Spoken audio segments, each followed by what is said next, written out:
Selamat datang rekan-rekan di channel ini, channelnya para tenaga honorer dan P3K. Rekan-rekan sekalian, video kali ini kita masih membahas terkait dengan rangkaian dan tahapan pengangkatan honorer menjadi aparatur sipil negara, pegawai pemerintah dengan perjanjian kerja tahun 2024. Informasi selengkapnya ditonton secara lengkap video ini. Rekan-rekan sekalian, diketahui bersama bahwa pada tahun ini pemerintah kembali akan mengangkat para tenaga honorer untuk menjadi P3K. Selain menjadi P3K, para tenaga honorer juga sebenarnya bisa diangkat menjadi pegawai negeri sipil asalkan memenuhi syarat dan syarat wajib lainnya untuk bisa diangkat menjadi PNS. Salah satu syaratnya adalah maksimal berumur 35 tahun dengan kualifikasi pendidikan yang sesuai dengan yang dipersyaratkan.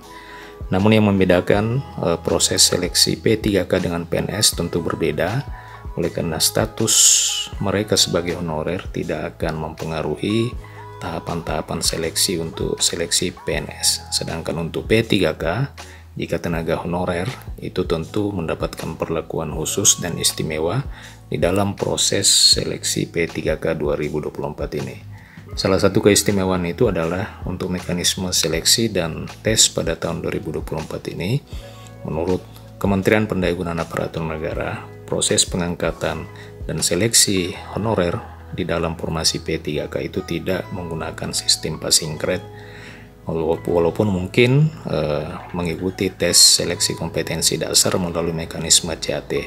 Akan tetapi proses penentuannya tidak menggunakan passing grade, akan tetapi tetap di ranking untuk menempati posisi atau formasi yang disiapkan oleh instansi. Nah, rekan-rekan sekalian, berkaitan dengan hal tersebut, DPR itu mendesak ada formasi khusus di dalam pendaftaran CPNS 2024 maupun P3K 2024. Hal ini ditegaskan oleh Wakil Ketua Komisi 10 DPR RI, Hetipa Saifudian, yang berharap ada formasi khusus di dalam pendaftaran CPNS tahun 2024 dan P3K. Nah, formasi yang dimaksud adalah formasi guru bahasa daerah. Ini yang ditegaskan oleh anggota Komisi 10 DPR RI Nuroji, yang menilai sekolah-sekolah di tanah air itu menyediakan guru yang khusus mengajarkan bahasa daerah sebagai upaya memajukan bahasa daerah di Indonesia.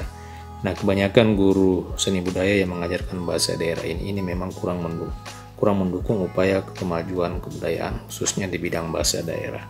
Nah, berkaitan dengan hal tersebut, maka Hetipa mengusulkan kepada Kementerian Pendidikan agar membuka formasi khusus bahasa daerah di dalam pendaftaran CPNS maupun pegawai pemerintah dengan perjanjian kerja tahun 2024. Perlu dibuka formasi khusus bagi guru-guru bahasa daerah agar mereka ini bisa diperhatikan dan memang sudah sesuai dengan aspirasi dari kunjungan kerja yang dilakukan oleh anggota DPR ini. Menurut Hetipa, hal tersebut penting dilakukan untuk melindungi dan melestarikan bahasa-bahasa daerah di Indonesia yang mulai rentan untuk punah.